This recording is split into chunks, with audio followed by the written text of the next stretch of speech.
Hey Twitch, what the f? Yesterday Twitch set a Guinness Book World Record for most L's taken in a single morning. They decided to release a year's worth of poorly planned, horribly executed, and decidedly unawesome policies. Even by their own awful standards, it was a disaster of a day. And I didn't think they could top things like telling partners right before TwitchCon that they're pulling away the 70-30 split. But they did. This isn't going to be one long rant. Well, I mean, maybe it kind of is. But we're going to take a look at each issue individually and then kind of break down what it means. So first up, what did they do? Twitch announced that they were placing restrictions on streamers to prevent them from placing visual ads on their stream unless it's directly from Twitch. This is another potential revenue source that streamers will no longer be able to take advantage of, thereby hurting them financially. Twitch is trying to get control of all the advertising on their platform. They want to profit off anything on their platform before a third party does. And you know what? That's their right. It's their field, their rules. In fact, all the major sports control advertising in the same way, including the UFC. Story time. A few years ago, the UFC told all of their fighters that they could no longer display non-sanctioned ads on any clothing or gear they had while in the ring. Instead, they had to wear gear with ads from the new corporate sponsor. On the bright side, fighters are now going to get a cut of the ad deal that the UFC signed. Lots of fighters got pissed because it was taking money right out of their mouth. Because basically they realized they were going to get more exposure and earn more money in the UFC than at any of their rivals. The Twitch situation is similar but different from one crucial aspect: money. Streamers don't make much money, period. Even though this change, much like the 70-30 split, will only affect a few hundred or a few thousand streamers out of the 8 million, it's the problem this represents. This limits potential. And potential is what streaming and content creation are all about. It's about, what could I possibly do? How far can I go? What can I become? They've taken that away again. Twitch quietly updated their Terms of Service, or TOS, on simulcast. It is now against TOS to stream to any web-based live streaming platform. For everybody. This is taking choice away from the streamer and limits their ability to spread their brand awareness. In a vacuum, streamers probably wouldn't have freaked out about this as much if Twitch has not been continuously putting rules and policy changes in place to restrict what we can do on the platform. But did you know that 85% of the streamers on Twitch are not affiliates, not partners? That's about 6.8 million of the 8 million streamers, one of whom is Ninja. That's right, he is no longer a partner or affiliate on Twitch, but he does use the platform to multicast all of his streams across everywhere else. Because he, like others, has decided to utilize their large platform on Twitch to help grow their brand. For most streamers, this really isn't a big deal.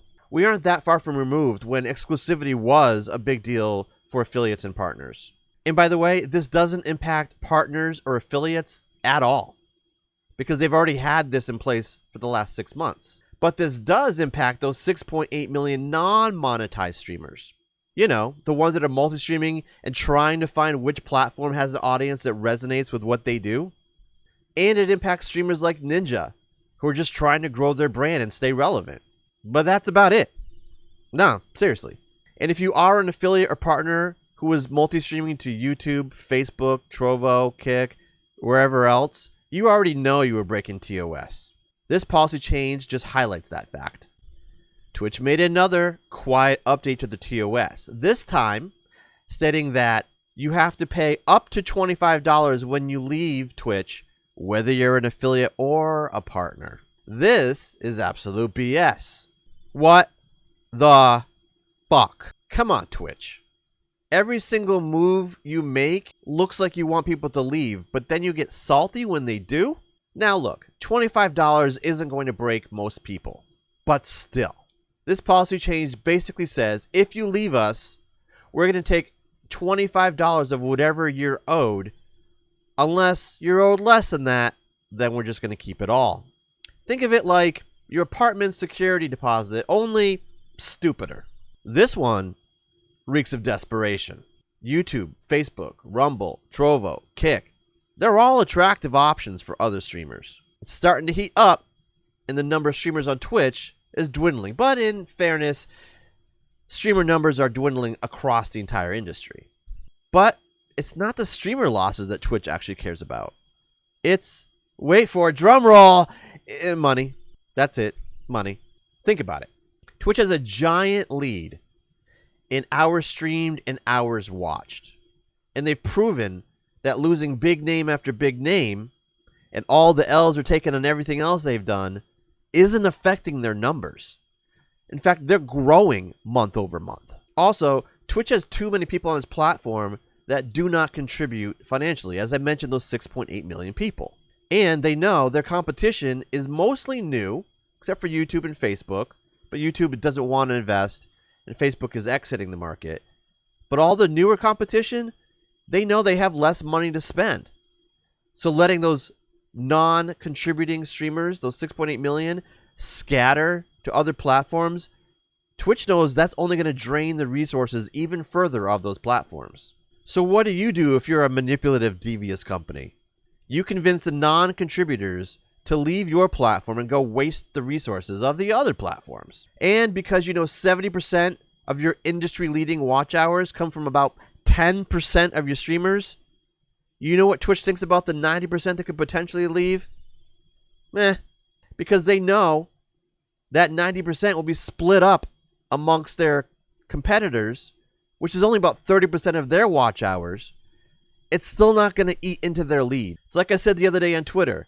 If it seems like Twitch wants people to leave, maybe it's because they do. So why would they do all of this? Well, let me tell you a little bit about how corporate America works. A company's job, if they're public, is to generate money for the shareholders. If they're private, that means they're trying to generate money for the president and the senior leadership. Twitch doesn't have to worry about shareholders because they are not listed on the stock exchange. What they have to worry about is sending enough money up to Amazon to cover their bills and generate some profit. Because without profit, Amazon's going to stop investing in Twitch. And since we all know that Twitch has historically been less than profitable, why does Amazon still keep them around? It's because of data. It's a gold mine. And this is big too. Amazon wants lifelong Prime customers. And in case you're not aware, Amazon didn't buy Twitch because they love gaming. They bought Twitch because 10 million streamers and 150 million people per month go to Twitch. All those people are in that coveted 18 to 34 demographic. It's like data catnip. That's a stupid reference. But you get my point. This whole thing is about money and data. But what are they really up to? No one really knows, but it's not hard to make educated guesses.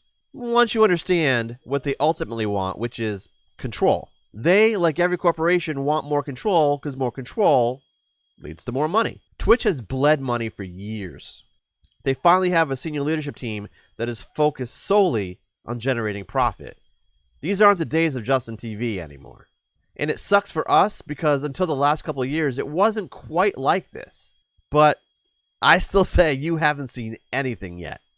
A big part of this is when Twitch has started to shift from community-driven funding to add in company-sponsored funding. Why? Because they know what we as streamers know.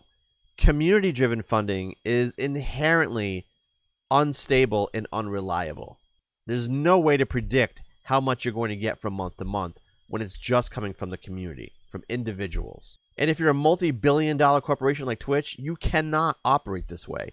In fact, I find it a miracle they've got this far to raise to be a multi-billion-dollar company based off their current financial and business model. If they can develop more stable income sources, that will actually be good for us as streamers and content creators. But the process of getting there, it's gonna be painful.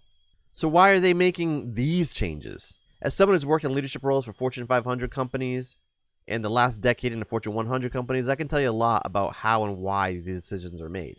The executives at Amazon who are liaisons or directors with Twitch are handed blanket statements like improve profitability at the brand. They then pass that down verbatim to Twitch's senior leadership. Sometimes there'll be more guidance, but not always. Twitch's senior leadership then passes that down to their department leads and says, come up with plans to increase our revenue or decrease our expenses. And here's some of the things they've done. On the reduce expense side, they've reduced headcount by 30 to 40%, which is a big deal.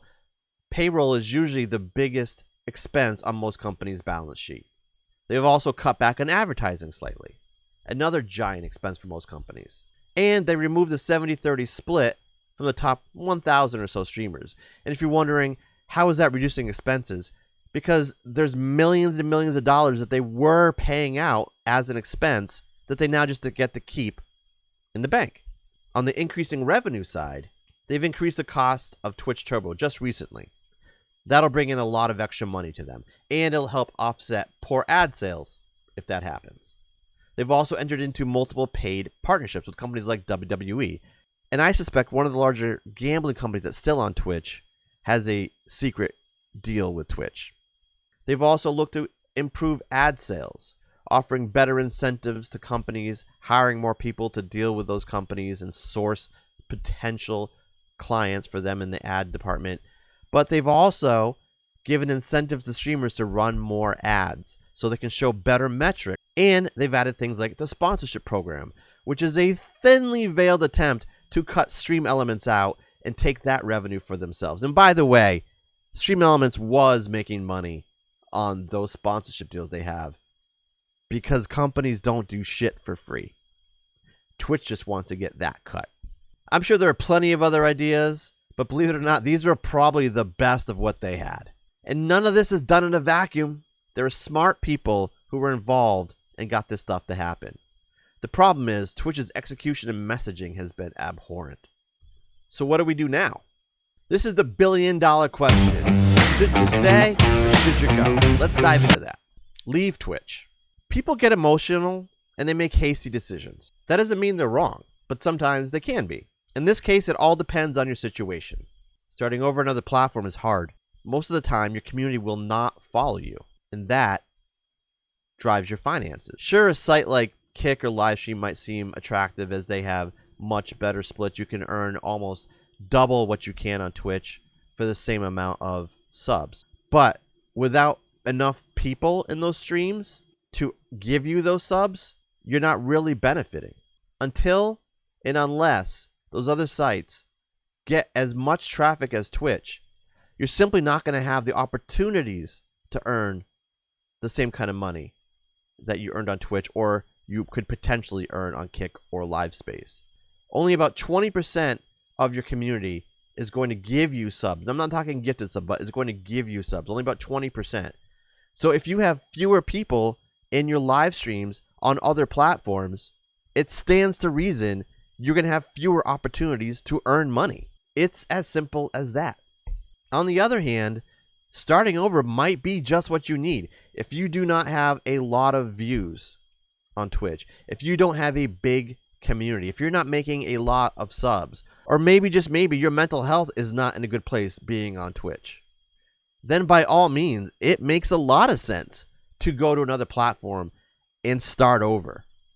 Because starting over is what you're doing, but it just might be the thing for you. On the stay on Twitch side of the argument, Twitch is still the big dog, and they have been for a very long time. They have a gigantic market share. They're the only site that casuals ever hear about. And of all the competitors, I mean all, Amazon has the most money to invest. All the people are on Twitch. All the viewers are on Twitch. No site has more sponsors. No site except YouTube has as robust of an ad system which generates you revenue. When you're not getting a lot of subs, you still have revenue from ads coming in. And no site has as big of a feature set. Is Twitch frustrating? Hell yes. Do they make the right moves all the time? No, they do not. But they have been a stable platform providing millions of people with extra income for decades. Your community is already there. And as streamers quit or move to other platforms, your visibility improves. And well, it's much easier to stay and not start over. Tell me it will get better, please. No, situation sucks, period. Twitch is doing everything right and everything wrong at the same exact time. The moves they're making are actually logical and will help their business, but they could not execute these or deliver the message any worse than they are. It might even be some of the worst I've ever seen. But there is no denying they do offer you the most opportunity right now. Other newer platforms are exciting because they're new, but they have no track record. As exciting and promising as Kick seems, you remember Mixer? Mixer was exciting. Mixer was promising. Mixer spent a lot of money to get people to the platform. Mixer lasted only a few years. How do we know that Kick isn't going to do that? And then you're in the same position all those ex-Mixer streamers were, completely starting over again. Stability counts in this game a lot. But Twitch could not drop the ball any harder than they are. I mean, god damn, have they made a mess of everything. And while it might seem tone deaf, given the public perception of these changes, this isn't Justin TV anymore. It's a giant corporation. Streamers are just workers on an assembly line. And if you think companies like Kick are different, they aren't. They're just better at marketing. Kudos to them. Do you know I stream on Twitch? Twitch.tv/itsmorph. In fact, it's Morph on every platform. Twitter, TikTok, Instagram, everywhere. Follow. And if you enjoy this, please like, comment, share, all that stuff.